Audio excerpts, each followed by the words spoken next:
Oi, tudo bem? Eu sou o Slud, seja bem-vindo a mais um vídeo. Bom, já vou começar freneticamente aqui. Se você ler o título do vídeo, você viu que esse é um review do capítulo 139 do mangá de Jujutsu Kaisen, só que eu vou mesclar alguns acontecimentos que vêm acontecendo dos capítulos anteriores pra gente poder ambientar bem aqui tudo que eu quero falar. Então vamos lá. Então a gente vai voltar lá por volta do capítulo 134, quando a luta tava estourando, e aí o Getou chega, né, a luta entre Mahito e Yuji tava estourando, e aí o Getou chega, tem um certo diálogo ali, e ele absorve o Mahito enquanto maldição, né, ele meio que come, né, que é a habilidade do Getou mesmo de engolir as maldições pra poder ganhar os poderes delas. E aí depois de dar toda aquela reviravolta, a gente vê a Yuki chegando, né, que é aquela feiticeira de classe especial, que aparentemente treinou o Todo, né, ou tem uma certa proximidade com o Todo, pelo fato dela sempre chegar perguntando qual é o tipo de mulher ideal dos caras, que é uma pergunta que o Todo faz, né, que ele fez até pro Yuji no começo do mangá. Então a Yuki chega pra acalmar os ânimos ali, né, entre o Getou e tudo mais, e eles ficam conversando por um bom tempo, né, sobre as divergências entre as opiniões deles. Bom, e depois de muita conversa entre eles, a gente vê o Getou utilizando aquela técnica do Mahito da mutação ociosa, né, e aí aparentemente parece surgir um símbolo no céu.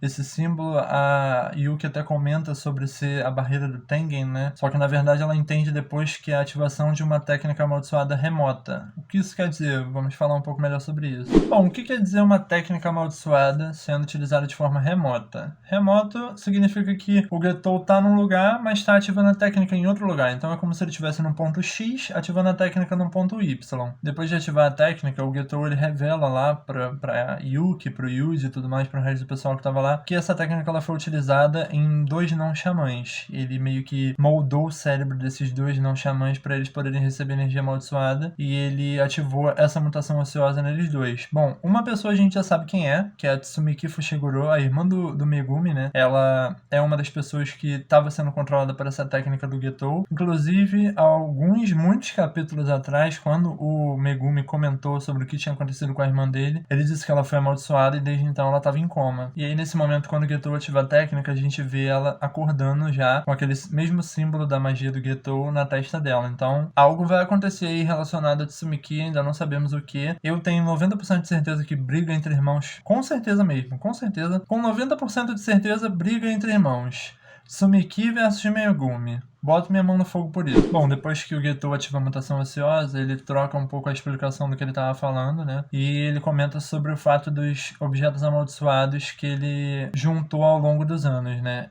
Bom, na verdade, só para explicar melhor, o Getou que a gente está falando, ele não é o Getou amigo do Satoru e tudo mais. Ele foi morto, né, pelo Yuta e pelo Satoru, só que como o Satoru não descartar, né, propriamente dito, o corpo do Getou, essa maldição, que é uma maldição do cérebro, ela tomou conta do corpo do Getou. Então ela é uma consciência diferente, só que tá utilizando o corpo e as técnicas do Getou, ela tem esse poder, né? Tanto que a gente vê que o Getou tem, esse Getou atual, né, ele tem aqueles traçadinhos como se tivesse costurado, né, a cabeça dele, que é o cérebro, né, desse espírito amaldiçoado, que é a consciência atual dele. Então esse espírito ele fala que ao longo de 1000 anos ele jurou vários outros feiticeiros, e esses objetos amaldiçoados em questão eles pertenciam a esses feiticeiros. Só que ele não firmou um contrato com os feiticeiros. Então quando ele deixou o corpo original que ele estava 1000 anos atrás e foi pulando de corpo em corpo e chegou no corpo do Getou, esse contrato ele estava desfeito. Então essas armas amaldiçoadas elas estavam livres tecnicamente, né, porque elas não tinham contrato com ninguém, era só um falso contrato com ele. Então, como elas estavam livres, no momento em que ele ativou a mutação ociosa, ele desfez o selo que selava essas armas amaldiçoadas, né, que estavam seladas de alguma forma. Quando ele desfaz esse selo, acontece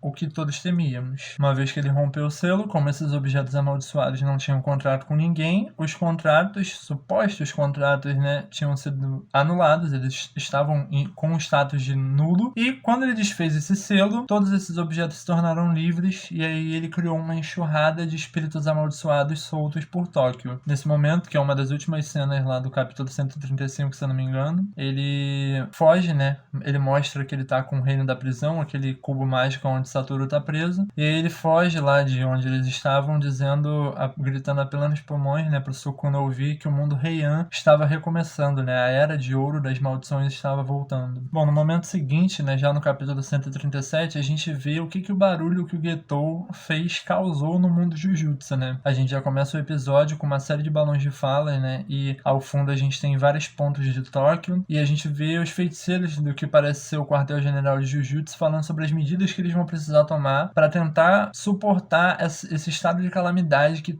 tem 10 milhões de espíritos amaldiçoados soltos, e eles estão assombrando Tóquio. E aí a gente vê eles bem apreensivos, né, pensando em que medidas que eles vão tomar, o que eles podem fazer para consertar essa situação.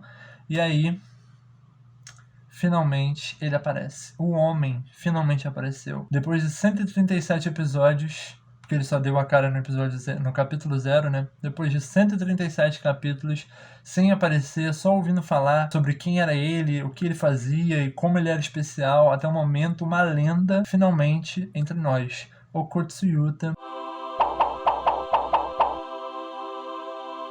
finalmente deu o ar da sua graça e apareceu no capítulo 137 pela primeira vez oficialmente. Ele que estava lá, sabe-se lá Deus onde, finalmente voltou e agora está entre nós. Ele já aparece salvando uma garotinha, né, que quase foi engolida por um espírito amaldiçoado, e eu chuto dizer que aquele espírito amaldiçoado ali é um espírito amaldiçoado de nível 2, quase 1, e ele mata ele com muita facilidade, né. A princípio ele já chega dando uma espadada nele, com aquela espada que ele já usa, né, espada característica do Yuta. Ele chega com essa espada e ele já finca a espada na cabeça do espírito amaldiçoado, que aparentemente morre, só que depois ele se mostra vivo, né, o Yuta, depois que ele finca a espada nele, ele desce pra falar com a garotinha, ele ajoelha, então o espírito meio que tá vivo, e aí no momento que o espírito vai abocanhar ele, a Rika-chan, que é o espírito amaldiçoado lá do Yuta, ela destroça, né, totalmente o espírito amaldiçoado que ele matou. Então, nesse momento a gente vê um corte da cena e mostra o Yuta voltando pro quartel-general de Jujutsu e falando com os velhotes lá. E aí ele diz que ele não quer saber se o Yuji, ele é discípulo da Satoru ou o que ele é. Ele só disse que ele vai matar o Yuji pelo que ele fez com o Inumaki em Shibuya. A gente vê ali uma imagem do Inumaki sem braços, né, com uma espécie de selo assim, e ele tá sem os dois braços dele. Então a gente vê o Yuta muito brabo mesmo, cheio de ódio do Yuji, porque como a gente sabe, né, caso você tenha lido o capítulo 0, eu espero que você tenha lido, né, pra você saber quem é o maravilhoso homem Okotsu Yuta, mas caso você não tenha lido, corre lá e dá uma lida. O Yuta, ele é muito amigo do Inumaki, né, eles ficam muito amigos e tal, e ele fica muito bolado mesmo com o que aparentemente aconteceu com o Inumaki. A gente tem essa informação aí, né, de que foi o Yuji que cortou os braços do Inumaki fora, e a gente vai falar um pouco mais sobre isso depois, mas vamos continuar focando aqui. Aí o Yuta fala que ele vai matar o Yuji.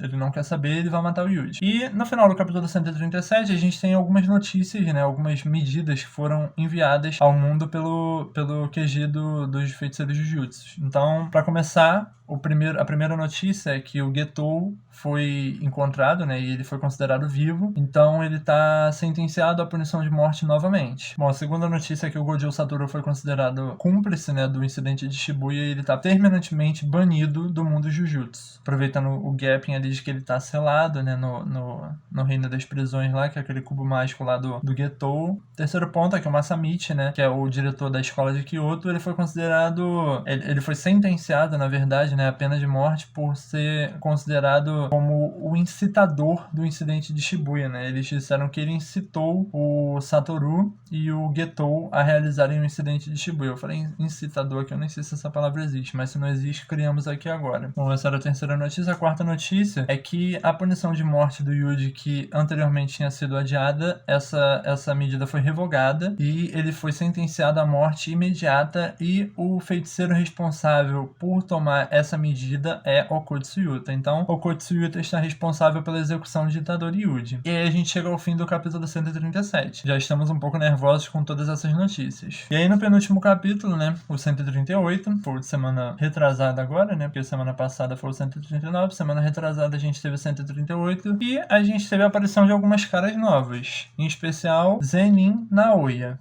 Quem é Zenin Naoya? Vamos falar um pouco sobre Naoya. Zenin Naoya é um feiticeiro de grau 1, e possível sucessor do clã Zenin. No momento, quem comanda o clã Zenin é o Zenin Naobito, e ele tá no leito de morte, né? No capítulo 138 fala que ele tá muito doente, que ele tá no leito de morte, e haverá a cerimônia da sucessão. Na verdade, não é bem a cerimônia da sucessão, vai ter a leitura do testamento do Naobito para decidir quem é o possível sucessor do clã Zenin. Tudo indica que é o Naoya. Além do Naoya, no capítulo 138, a gente é apresentado a outros dois Zenin, Zenin Ogi e o Zenin Jinichi. Esses também são feiticeiros de primeiro grau. Bom, no capítulo em questão, dá a entender que o Ogi é tio do Naoya, que de certa forma significa que o Naoya acaba sendo neto do Naobito. Dá a entender também que o Naoya ele é o caçula, né? E que ele até se refere que os irmãos dele são perdedores e tudo mais, e que ele é o mais cotado para ser o sucessor da liderança, né, do clã Zenin. E quanto ao Jinichi, o Naoya é extremamente indiferente com relação a ele, diz que não gosta da cara dele e que ele devia ter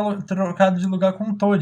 Toji, como vocês sabem, pai do Fushiguro, que anteriormente era um Zenin, depois saiu da família, se tornou Fushiguro e tudo mais, mas anteriormente era um Zenin. E o Naoya comenta, né, sobre o fato de ter preferido que o Jinichi trocasse de lugar com o Toji porque o Toji estivesse ali naquele momento. E aí rola um desentendimento, o Jinichi parte pra cima do Naoya, só que o Ogi controla a luta e fala: pelo amor de Deus, meu pai tá no leito de morte e tal, vamos nos comportar como homens e tal. E aí eles meio que relaxam. E aí nesse momento sai da sala o Sr. Furudachi. O Sr. Furudachi é o cara responsável pela leitura do testamento do Naobito. Ele sai de uma salinha e ele informa que o Naobito morreu. Então nesse momento é a hora da leitura do testamento, ele fala que para ler o testamento, ele precisa que Naoya, Jinichi e Yogi estejam na sala, como é o caso. Então ele fala que, sem mais delongas, ele pode ler se for permitido. Os três homens então sentam e dão liberdade para o Sr. Furudachi ler o testamento do Naobito. Bom, na leitura do testamento, ele diz que o Naoya é o possível sucessor realmente do clã Zenin. Só que para que ele assuma, né, a liderança do clã e que todos os bens passem para eles, o Jinichi e o Ogi precisam aprovar ele como líder do clã Zenin. Ou seja, se ele não tiver a aprovação do tio do outro, ele não pode ser líder do clã Zenin. Só que o Sr. Furudachi leu uma outra cláusula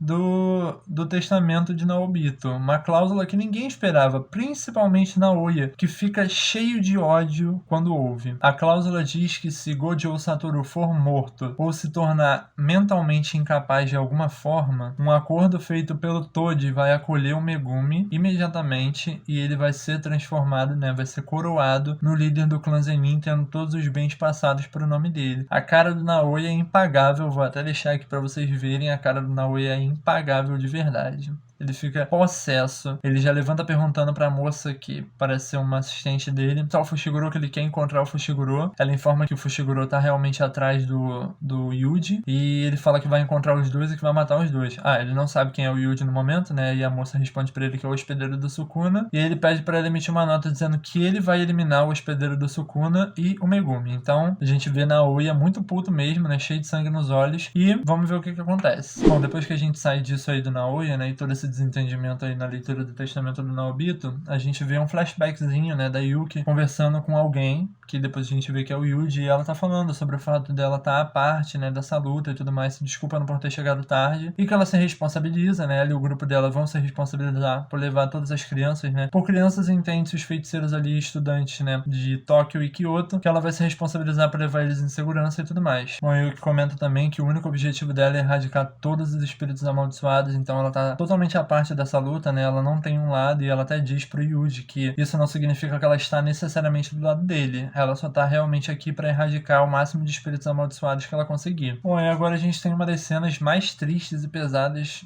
que eu já li em todos os mangás na minha vida, que é a cena do Yuji sentado na escada sozinho, ele tá desolado, de cabeça baixa e tal, depois de todos os acontecimentos também, não tem como o psicológico dele não estar abalado, né, então a gente vê o Yuji bem pra baixo mesmo, bem triste. É uma cena muito triste de se ver, porque, como eu já disse em outros vídeos, o Yuji é meu filho, então eu sinto muito por ele, sabe? É realmente muito doloroso ver o Yuji naquele estado. E aí o Chozo chega, né, e eles conversam e tudo mais, e o Chozo diz que ele deveria voltar pra escola, e ele diz que ele não pode voltar pra escola devido a tudo que aconteceu e tudo mais, que ele não pode ficar com a galera. E ele diz que sente que o poder do Sukuna tá crescendo dentro dele, né, ele consegue sentir isso. Ele já engoliu bastante dedos, inclusive vou lançar um vídeo falando sobre todos os dedos que o Yuji comeu até agora do Sukuna, né, os momentos, explicando todas essas coisas, pontuando algumas coisas pra gente saber até o momento quantos dedos o Yuji comeu, né, do Sukuna, pra não ficarmos perdidos. Então aguardem que em breve vai sair um vídeo com relação a isso. Então o Yuji diz pro Chozo, né, que não dá pra ele voltar pra escola porque ele matou muita gente, né, ele enquanto Sukuna, Sukuna. E o Sukuna também tem um plano que envolve o Megumi, então ele tá um pouco preocupado de permanecer no mesmo lugar que o Megumi e o Sukuna poder tomar o controle e tentar fazer alguma coisa contra ele, então o Yuji tá bem preocupado. E aí a gente termina esse capítulo, né, que é o 138, com uma imagem bem memorável, que é a dos 4 principais desse momento, né, Chozo, Yuji, Yuta e Naoya. E aí a gente chega no último capítulo, no capítulo de domingo, capítulo 139. Esse capítulo, ele foi bem diferente do que eu imaginei que seria, o que eu, Slud, esperava. Na minha concepção, eu acreditei que o que ia ser passado nesse capítulo 139 seria uma mudança de ares total. A gente ia esquecer um pouco Naoya, Yuji, Chozo, Yuta, pra focar um pouco em outros pontos. Tem muitos pontos em aberto. A gente não sabe o que aconteceu com a Nobara, a gente não sabe se a Nobara realmente morreu. Ela tinha poucas chances de sobreviver, mas tinham chances. A gente não sabe onde está o Fushiguro, realmente não sabemos o que o Fushiguro tá fazendo. Ao que tudo indica, ele tá indo de encontro ao Yuji, mas, como eu vou falar, ele não chegou ainda, né? E a gente não sabe do paradeiro dele. Tem os outros alunos que a gente não sabe o que aconteceu com eles também. A gente só viu lá, aparentemente, Kamo, Panda, que estavam ali naquela luta contra o Mahito, né? Na hora que o Yuji estava lutando contra o Mahito e o Getou chegou e liberou as maldições. A gente tinha alguns deles lá, né? O Kusakabe também tava lá, Nishimiya tava lá também. Então a gente não sabe o que aconteceu com eles, não sabemos pra onde eles foram. Bom, a gente não tem muita ideia do que o Satoru tá fazendo, né? A gente sabe que ele tá preso no reino das maldições, no reino das prisões, lá naquele cubo mágico do Getou, mas será que ele tá, tipo, preso? É um pouco estranho também, porque se a gente lembrar, quando ele foi selado, o cubo, ele ficou preso ao chão da estação de metrô de Shibuya. Então eles não conseguiam tirar, tanto que naquele momento o Getou sentou de frente e ficou esperando, né? Observando lá, meio que escoltando o cubo mágico mesmo. Então, e no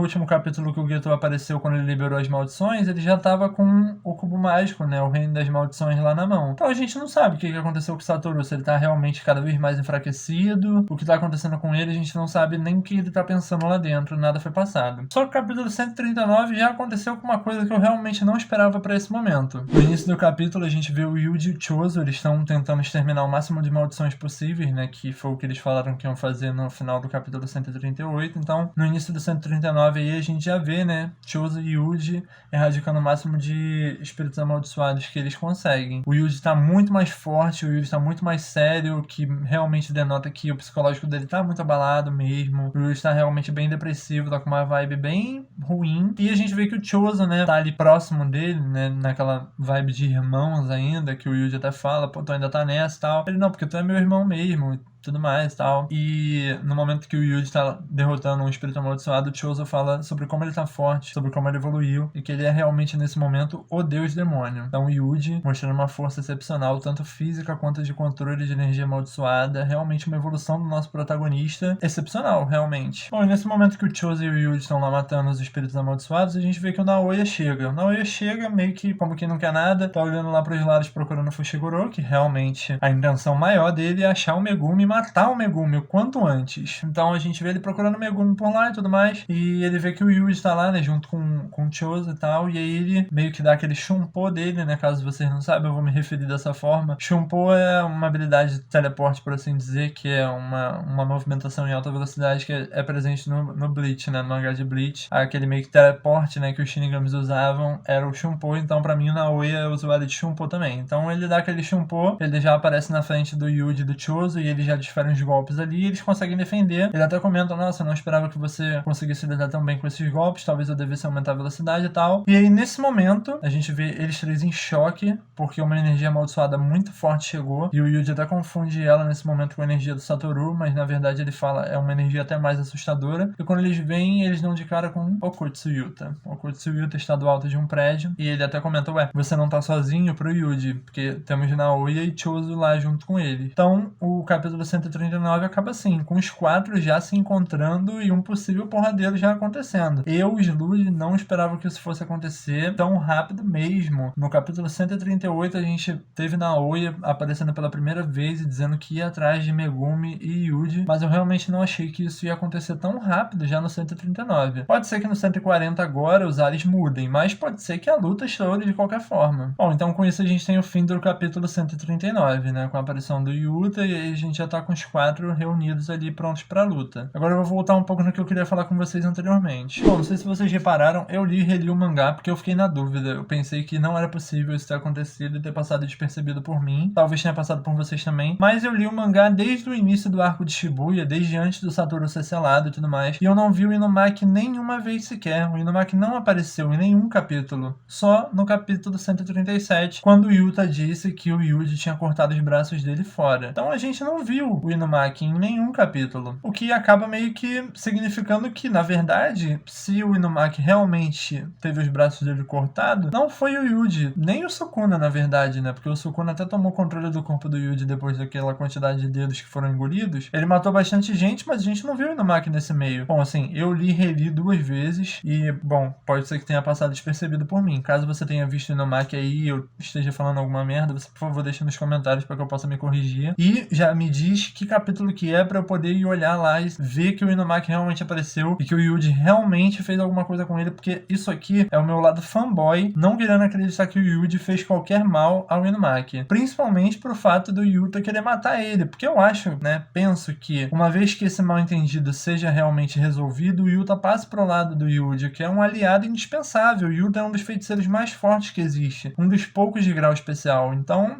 ter um aliado desse é importantíssimo pro Yuji nesse momento, principalmente com o Getou forte, liberando milhões de maldições, né? Então é importantíssimo ter o Yuta do lado do Yuji nesse momento. Então eu, como fanboy, não quero acreditar que o Yuji fez qualquer mal ao Inumaki, principalmente para deixar o Yuta revoltado. Mas eu acredito, na verdade, que isso pode ser um dedo do QG aí de feiticeiros Jujutsu, né? Onde eles possam ter mantido o Inumaki em cativeiro de alguma forma e terem feito algum mal ao Inumaki para que ele servisse de isca, né? Para que a ira do Yuta aumentasse e eles colocassem a culpa disso no Yuji, visto que ele já matou um monte de inocente por causa do Sukuna e tudo mais. Bom, assim, outro ponto que eu queria ressaltar, que eu já comentei um pouco, mas só pra finalizar um pouco, concluir meu raciocínio. Eu realmente não achei que o capítulo 139 já ia ser um capítulo de encontro, né? Do encontro entre essas 4 figuras para uma possível luta. Eu realmente achei que ia ser algo tipo contabilização dos mortos e feridos, né? Ou algo do gênero, mas a gente realmente partiu para um ponto perigoso, né? Que é o encontro dos 4 já e a luta podendo estourar freneticamente. Bom, eu realmente não consigo imaginar o que pode acontecer no 140.